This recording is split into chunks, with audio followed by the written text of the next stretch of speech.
Okay, good morning, everybody. I'm going to say this. The West should end sanctions on Russia because they don't work and they have been completely ineffective in harming anybody in the Russian government or the Russian regime, whatever you like to call it, and have actually backfired on the West. So what they're doing is hurting people in Western nations far, far more than anyone in Russia. And we've seen that because inflation is going through the roof right now. Now, part of that is because of the mismanagement of the economy over the last 2 years, over the whole lockdown coronavirus situation. In the UK, the Chancellor of the Exchequer, who's in charge of finances, Rishi Sunak, has spent £500 billion on the coronavirus situation,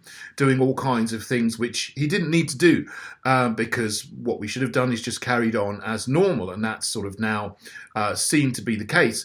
But we've got this extra £500 billion of debt. So of course that feeds into inflation. Quantitative easing always feeds into inflation, and it's just so happened that this has been quicker than normal. So now prices are going through the roof. And that's on top of the insanity of the net zero ideology and policy, where the government in this country, in the UK and around the Western world is ripping apart infrastructure that works. We have an economy based on fossil fuels for energy, oil, coal, gas. They work, they're cheap, they're plentiful, they're pretty clean, and they provide the energy that we need to keep the lights on in our houses and to keep our industry running. So what they've decided to do is just completely dismantle the whole system that works and try to build a new system that doesn't work, based on wind and solar and all kinds of things that don't provide much energy, even when the wind's blowing and the sun's shining, and they don't provide any energy at all when the wind stops blowing and the sun stops shining. And on top of that now, you have sanctions on Russia. And what that's doing, of course, is driving up the price of energy even more, because what the Johnson regime here and other countries around the world are doing is saying, we're not going to buy anything from Russia at the moment, or they even say that's going to be forever, which is ridiculous. We've got to get back to normal at some point. You can't completely discount that. But they're saying, we're not going to buy anything from Russia, whether that's the oil or gas that we need to keep our economies going, or the fertilizer we need to grow food, or even the food that we may need to provide feed for animals, so then we can keep on our farming industry, our meat, beef, pork, chicken industries going, so that we have food. So this is crazy, and it's all based on the idea that this war is just a one-sided conflict, if you like, that this was started with no reason whatsoever, and it's all just a single act of aggression with no provocation. But actually, of course, if you look back over the last 8 years, there have been terrible atrocities in eastern Ukraine, in the Donbass region. And, so this is not something that's just sprung out of nowhere. It's come from NATO countries funding National Socialists in Ukraine, who have been killing and shelling Russian civilian citizens, if you like, in the east of Ukraine. That's a fact, and that's been going on. So this hasn't just sprung out of nowhere.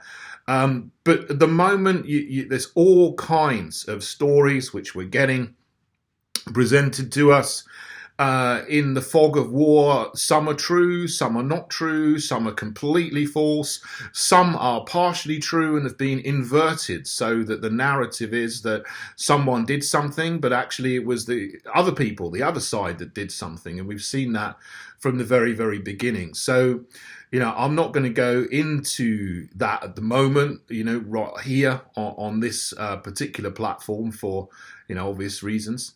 But you have to be very, very careful when you listen to the mainstream media to make sure that what you are seeing is what actually happened, and the narrative that they are telling you and giving you is the actual true narrative. And most of the time, what you will hear on those outlets is the exact opposite and an inversion of the truth. So, look for real news to find out what's going on, people who are unbiased and who are not going to be spinning a narrative. So what I'd recommend is UK Column, always good. They're on the right side of everything, whether it's Brexit or lockdowns or injections, and now they're telling the truth on what's going on in this conflict. A couple of independent journalists I'd recommend you have a look at.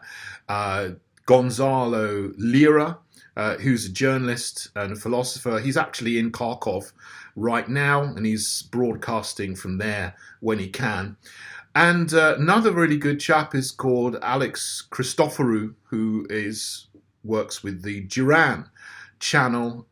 They give daily or twice daily updates on what's going on. So they research what people are actually saying in Russian and Ukrainian, looking at all of that, putting it together and presenting to you the latest about the situation on the ground. So if you look at those channels and others you might find, then you're going to get a much better picture of what's going on than if you listen to Western mainstream outlets, which can't be relied on to tell the truth. So I'll leave links to them below in the info box.